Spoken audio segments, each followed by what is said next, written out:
slide, please. We're live now, Chair.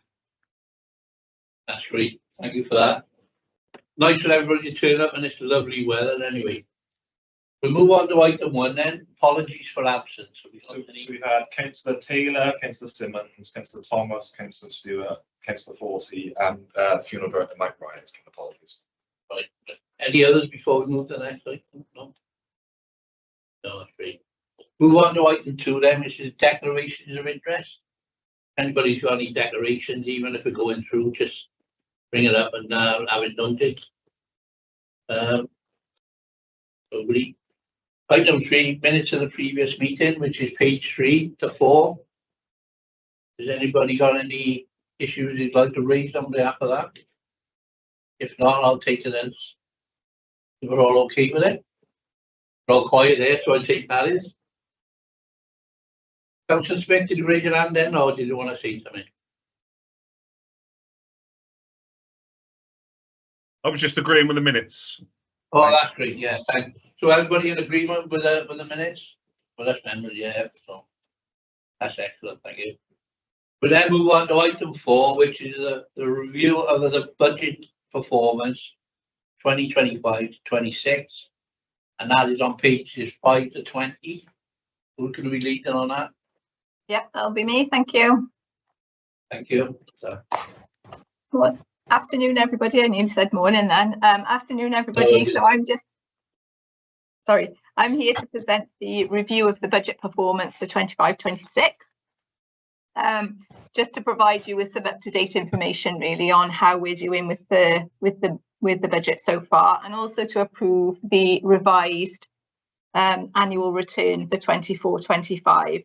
So we're just asking the committee members to consider the budget position, the potential impact on the reserves, and to note and approve the restated annual return for 24-25. So on page 6, we've got the financial summary. So the financial summary is just showing that the budgeted surplus was £351,000. However, due to the additional costs associated with the cremator replacement and refurbishment works, the surplus is now projected to be £175,000. So that's on page 6. And then on page 7, I've just got a bit of an explanation about the projected variances. So we've got employees, a slight overspend on employees due to additional costs with staff undertaking additional training, which is required for their roles. Also, some additional projected overtime costs. Premises is the biggest area that we want to talk about today, which is projected to be overspent by £82,000. There's a bit of an explanation as to what that relates to. So I've detailed in here some of the items that are attributing to the overspend, which are related to the refurbishment works. So as you know, in previous meetings, the committee had discussed and agreed to take the opportunity to start doing some other refurbishment works while the cremator replacement works were going on. So this was discussed in previous meetings. These are some of the additional items that have occurred. The roof we've already spoke about previously as well, and the committee agreed to use the cremator replacement and reserves fund to fund that particular item. So the total overspend on premises of £232,000 relates to the £195,000, which is detailed here, which you've got the analysis of.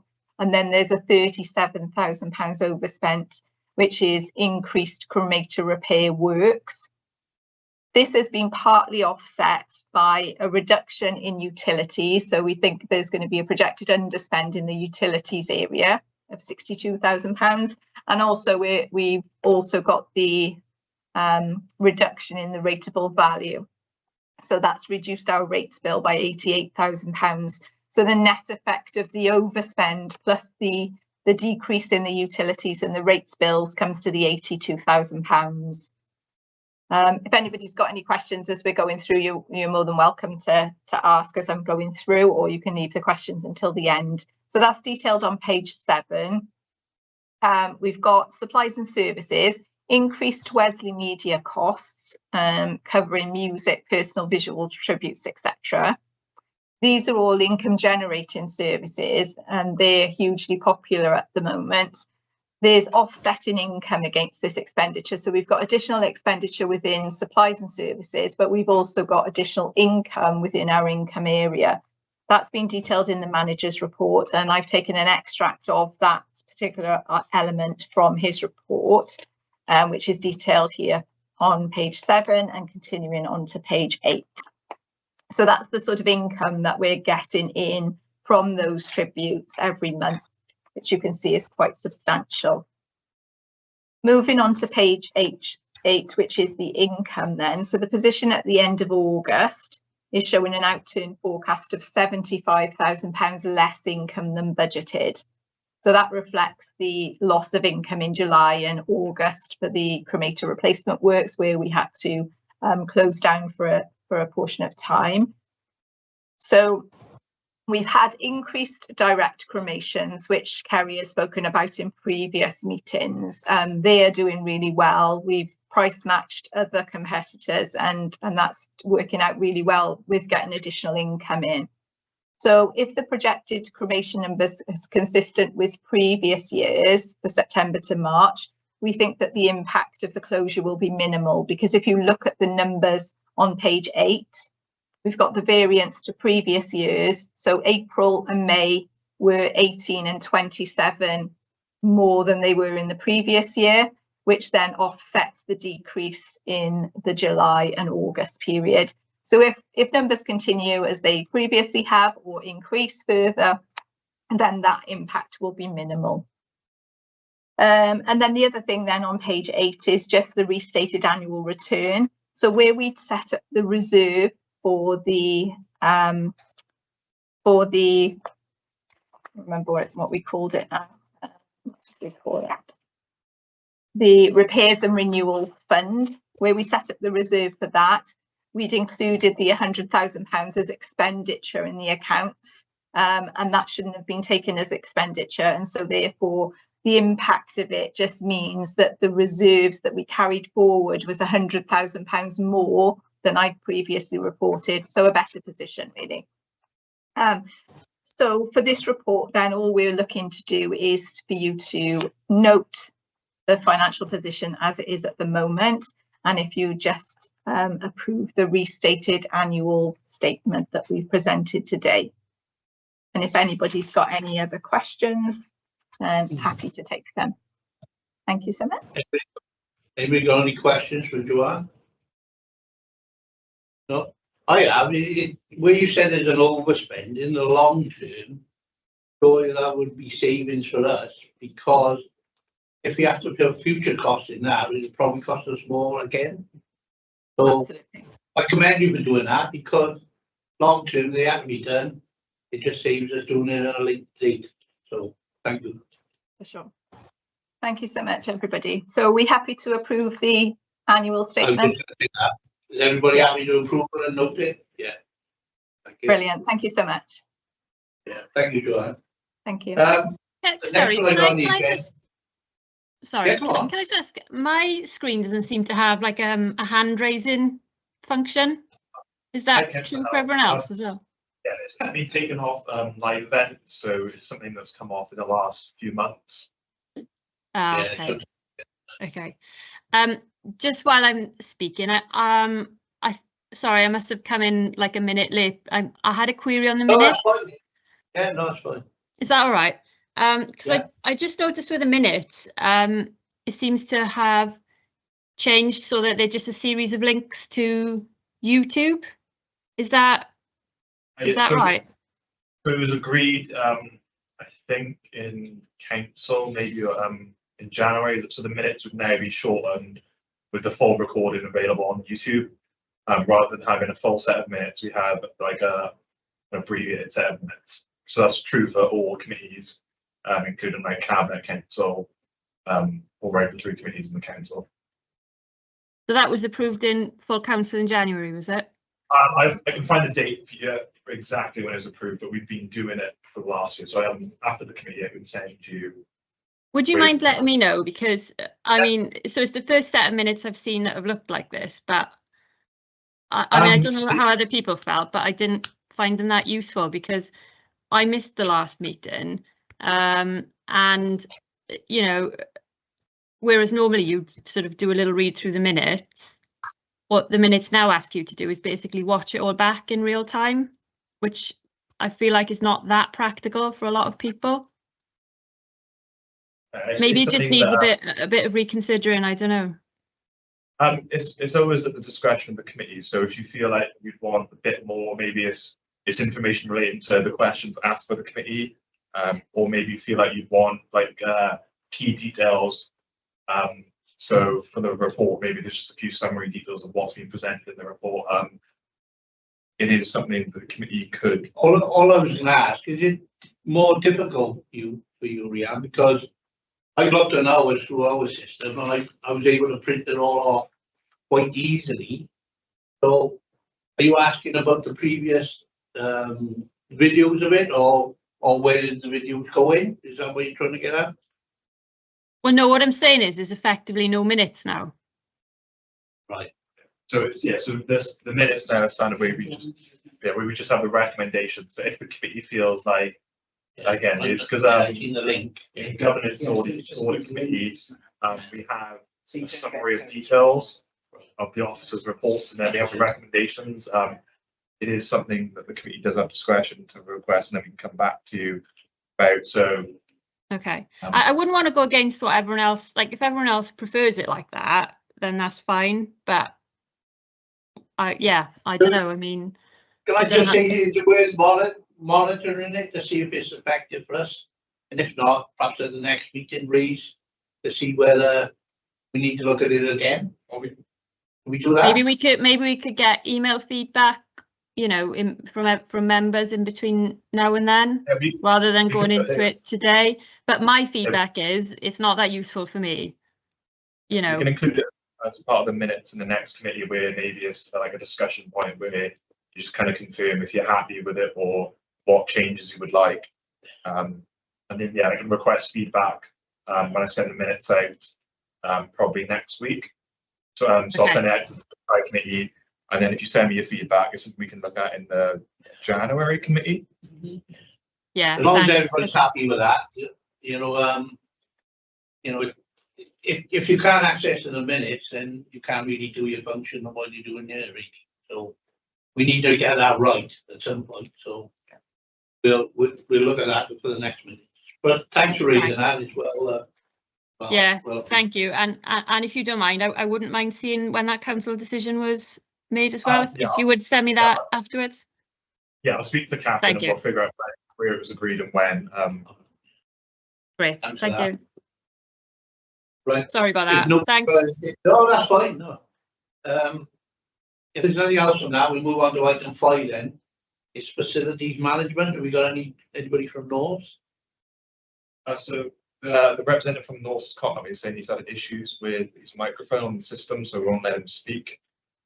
He was there a second ago. Yeah, it's showing that it's obviously with the committee can see with their microphones when they're muted, it's like a line through it, but his is showing like a 0, which means it's not inputting the mic exists. Okay.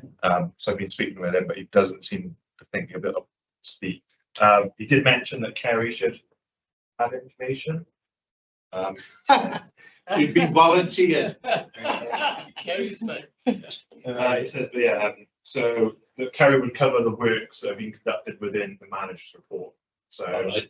If you're happy to do that at the end, then we'll move on to the next item. Then. Yeah, so we'll just move on to the item now, and right, minutes.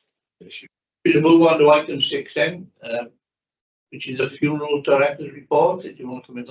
So Kerry's going to quickly. Kerry, you got it all well. Look at me for one. Yeah, thank you, Chair. Yeah, got a busy one today. Mr. Ryan came in this morning, and unfortunately, he's had to attend a funeral this afternoon while the meeting goes on. So he sends his apologies for not being here himself.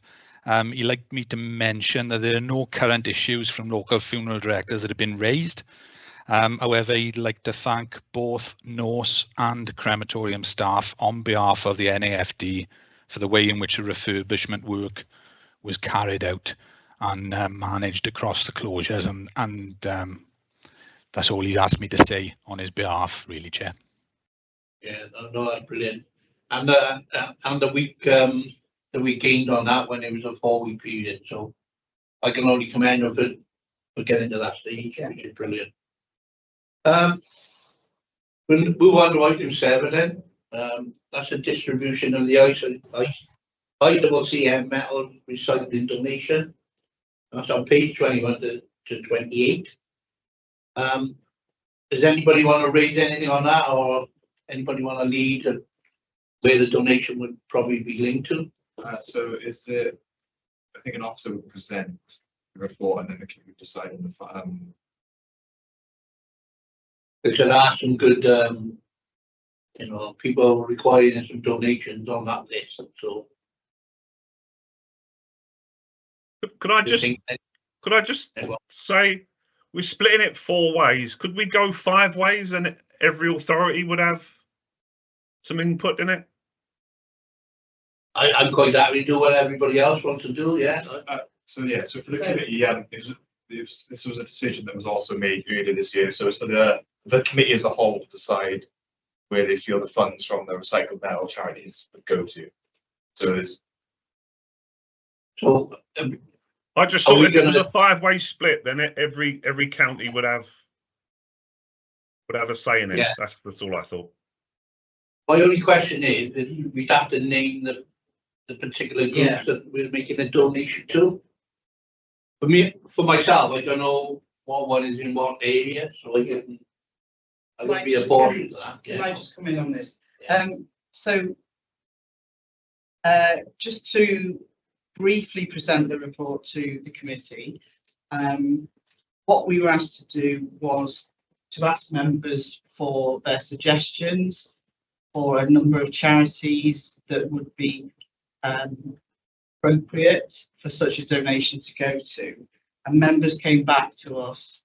The report is listing the following charities for members to consider: Hospice of the Valleys, Newport and Gwent Samaritans, Crew's Bereavement Support Gwent, the Lullaby Trust, Survivors of Bereavement by Suicide, HCPT Group 99, and British Heart Foundation, and the Children's Liver Disease Foundation and British Liver Trust. Oh, and Calon Hearts. Now, in response to the question raised by members, we don't know geographically if these charities are based solely within ward boundary, within authority boundaries. So my assumption is, particularly if you look at the first one, the Hospice of the Valleys, that suggests that covers a number of the authorities. So we'll find out that information if the members want to know that information following the meeting. We'll find out exactly what the geographical remit is of these charities. But what we were asking the members to do today is either decide on a fair distribution across the charities, or if there were particular charities that they wanted to focus on. Last time we went for a 50-50 split. We just chose 2 charities to go to because that meant that the contribution was quite meaningful. I'm looking down the report. Kerry might be able to help me here. Was it about £7,000 each for each of the charities that were named last time? Yes, Joe. For every 12 months, there are 2 collections of recyclable metal from site. So there are 2 payments made. So the first payment to both charities that were selected last year initially was £6,500. We've just had another collection of metals, and we're awaiting the second payment to those 2 charities as well. So that's likely to be a similar amount. So the charity or charities that are chosen today will be eligible for the 2 collections and 2 payments in the subsequent 12 months. Thanks for that. Can I ask how much that roughly is? The only reason I'm asking that, I think we got 9 associations, and if you had £9,000, you could probably do all of them. Yes. That was the reason I'm asking that. Yeah, potentially in the last 12 years, 12 months, Chair, and we'd be looking in between 20,000 and 28,000 as the total across the 12 months from the two collections.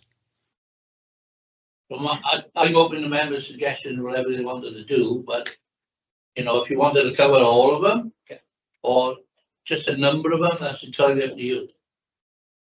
So what we were suggesting to the members was to look at a smaller number, really, just so that the contribution was a little bit more meaningful.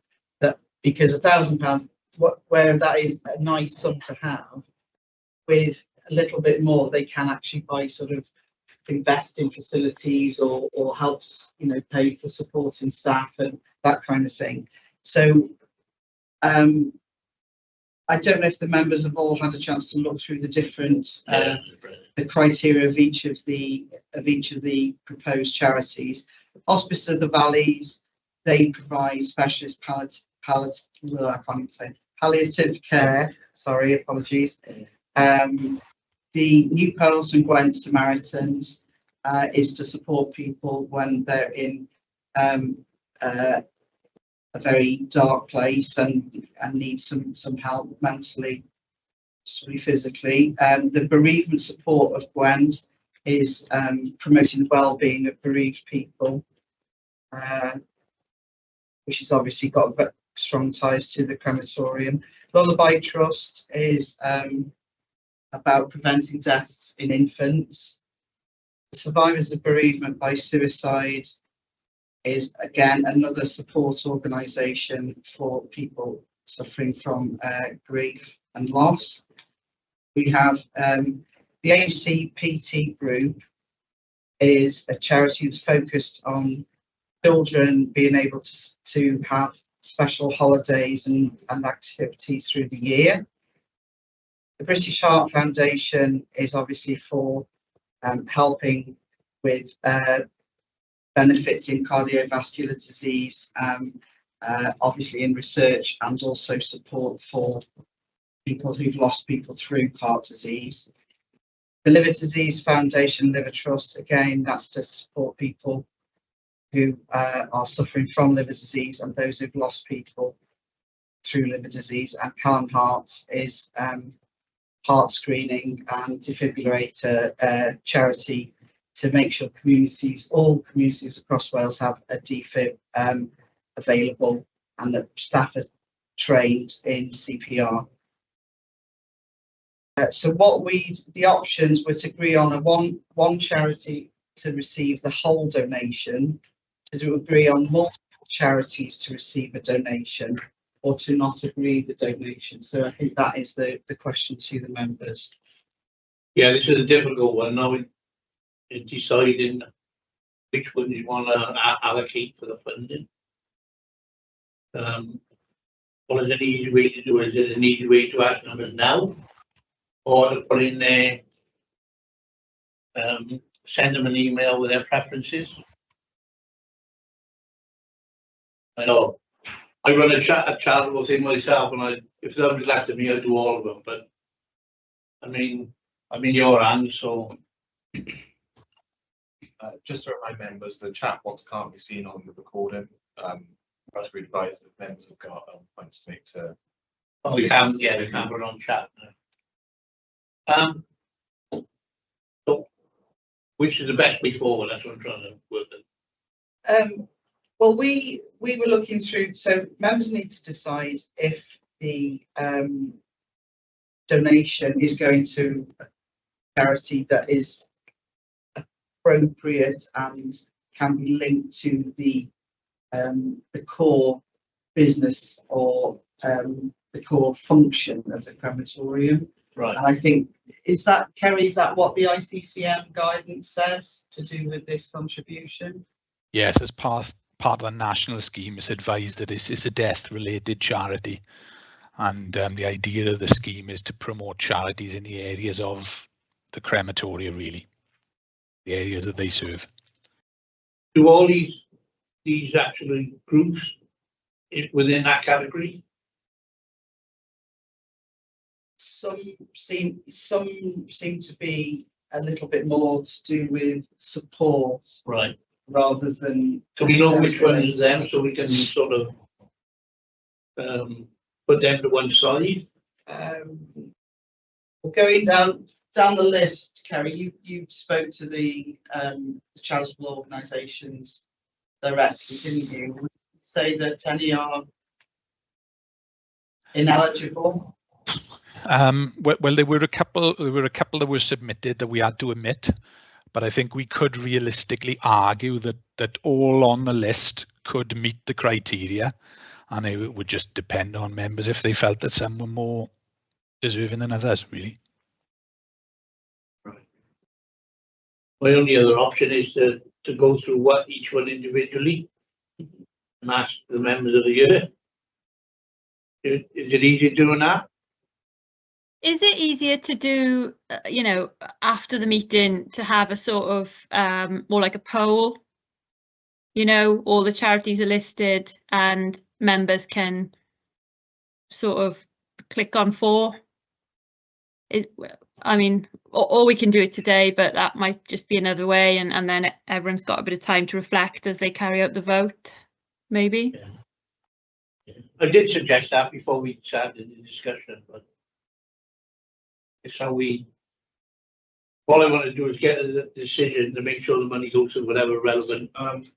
Kerry, can we confirm when we would need the decision made by for the charities? So I know there's sometimes there's time limits with when we've got to get the exact one. Yeah, we have a couple of months to make a decision, so there's no immediate rush today. So potentially a poll could work. Yeah. But what's the actual date? It's just to confirm, because we've got a committee in January, but I know last January. Yeah, I believe it's the end of January, because we were at the end of August was the last nomination deadline. So possibly the middle of January be the next time when the charities that are chosen today or afterwards would need to be submitted for consideration to the scheme. Checking when our next committee is. Yeah, I'm just worried that we're not going to hit the right time frame. Then the next scheduled committee is January the 21st. So as long as that's not at the deadline, my only suggestion would be if the committee take time to think about the type of charities, and then what we could do is once it's confirmed, we could read the confirmation out in the January committee, which then has it in the record that the committee has chosen these charities, rather than making the decision in the January committee. So it's just the confirmation is made in the committee. If that makes sense. That makes sense. Yeah, that's something with committees. Are we all happy with that? Because it's quite difficult to make that decision today. Yeah. Every member's got different opinions on different groups. Right? Like with Councillor Howell said, what I can do is after the committee, I can send out a poll. Yes. To every member of the committee, and then if we give like a response date of say November to make sure people filled out the poll, and then we just read it as an item saying the committee has approved these charities. I think we need to do something like that. Is that okay, Kerry? Is everybody in agreement with that? Yeah. No, excellent. So hopefully that'll be organised, and you should get some. Yeah, I'll make sure correspondence about it tomorrow. Yeah. Last one, which is Kerry's now, is the manager's report, and you got a long one, by the way. So can I just ask then, is a decision that we can... Yeah. No, that's okay, because there's no hands up, but yeah, so are we going to choose as many as we want, or choose 4, vote for 4, or all of them, or proportionate? That wasn't made clear to me, sorry. Because it's under the committee's discretion, it wouldn't be something that we could restrict you on. So we would advise that if members put the charities they feel they would like the money to go to, and then the ones that we have consensus on would then be given the money. Because I think what Angela's asking is if you were picking 4 out of the 5 or whatever, that would be a limit rather than going through the whole 9. Like with what Kerry's advised, I think the advice would be to choose less because then more money is given. But again, because the decisions within the committee, we can't say choose 4, choose 5. It would be as a committee what you felt would be the correct number and the correct charities to go to. So We'll leave that I'd with be you when you comfortable say- with 4, if that helps. I'd be comfortable with 4. That seems like Yeah, a good It's more compromise. meaningful. Yeah. What about you, Malcolm? Is that all right? Angela, what about you? Yes, that's definitely. Councillor Smith, would that be okay Yeah. with yourself? Yeah, I didn't want to be, the Hospital Valley had money last year, and I just want to make sure it was fairly shared. I just thought I would nominate Hospital Valleys because it's in Blaen and Gwent. Angela would nominate somebody in Monmouthshire, Rheod in somebody in Newport. But I just would like to feel a fair share of it going round, really. With the committee's consent, then what we'll say is the agreement is that 4 charities would be chosen, and then the polls will be used to see which charities those would be. That's Are we okay with that? I think that's a fairer option because it's difficult to make the decision with at least 9 in front of you. Yeah. Sorry, Kelly, we're going back to you. Yeah, no problem, Chair. Thank you very much. If we look at the first couple of pages of the statistics, initially is what Joe alluded to in her report, the memorial and tribute sales that have continued across the closure period. We can see a drop in the Wesley media, of course, based upon the amount of closures, amount of services that we didn't have when the refurbishment works were taking place.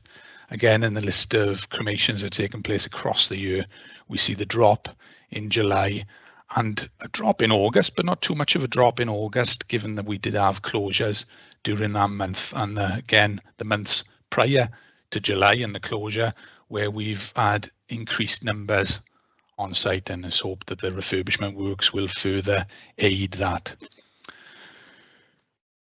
So we've seen a reduction in services both July and August due to the closure, where we lost a total of 19 full service days.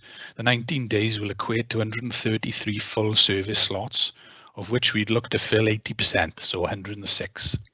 So given this, the direct services and direct attend services are still proving incredibly popular, and numbers are generally very encouraging in light of the closures.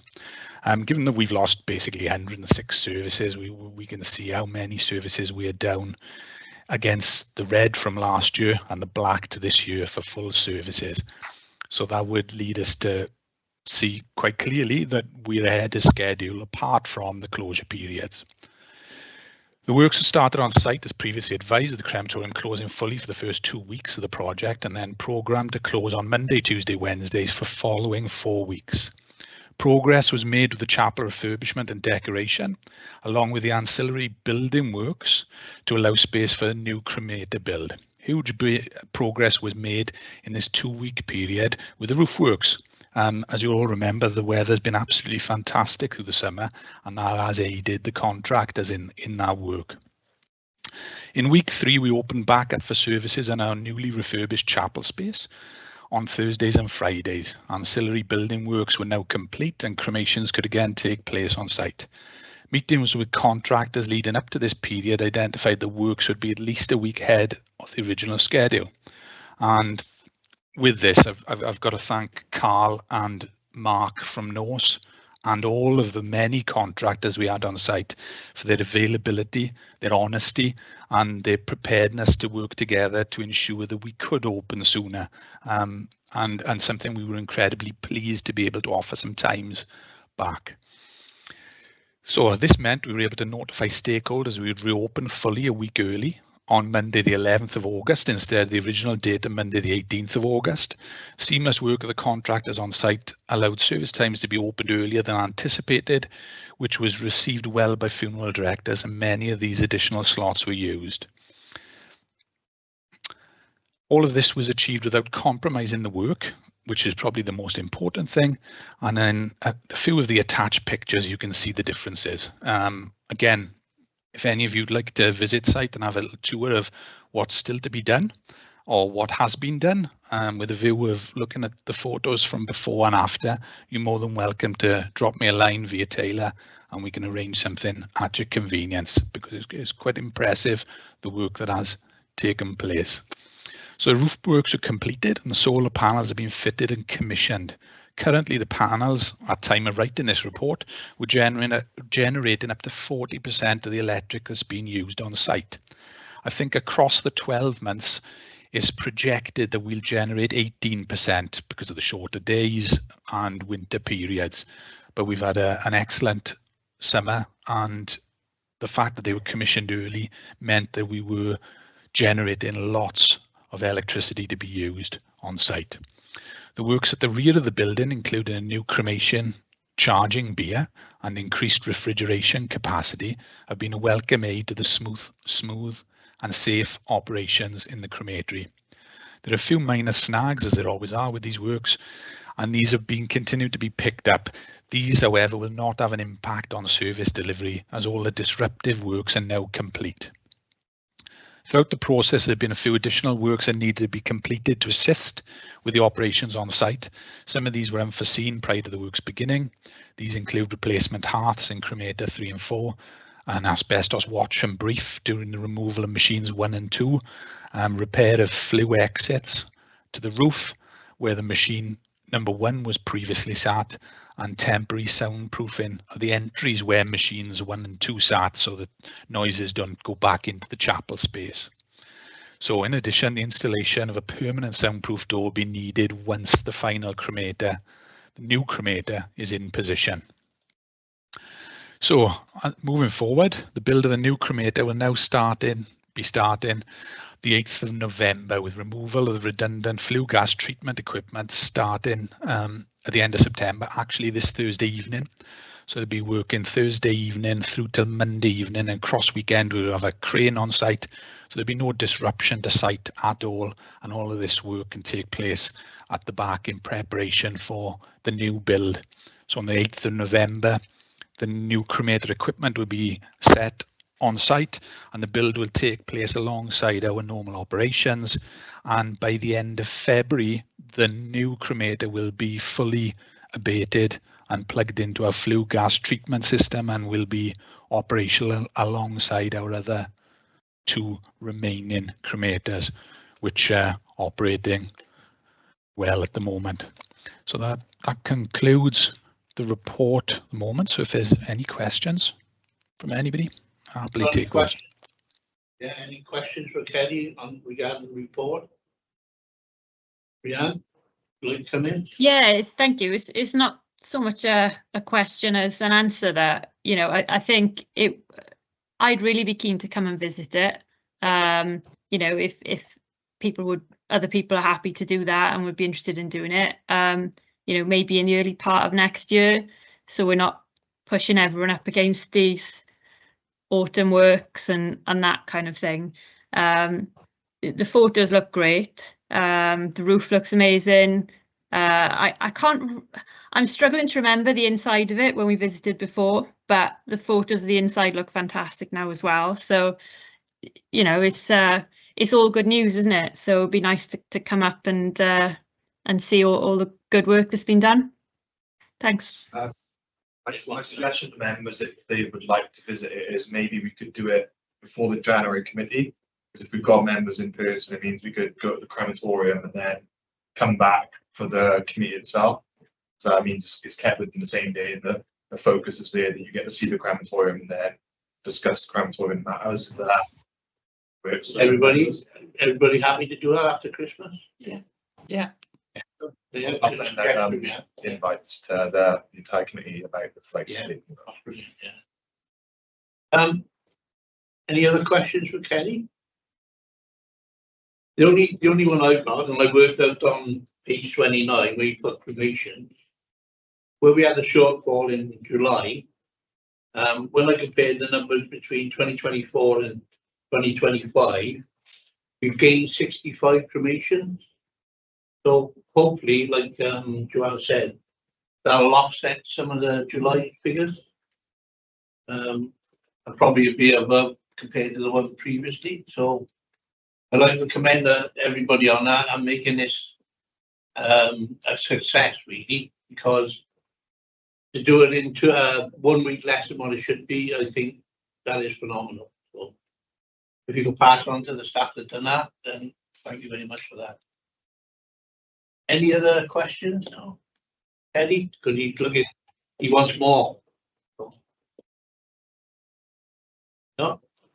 Well, anyway, thanks for your input today, and that's the end of the meeting. So thank you very much. Thank you.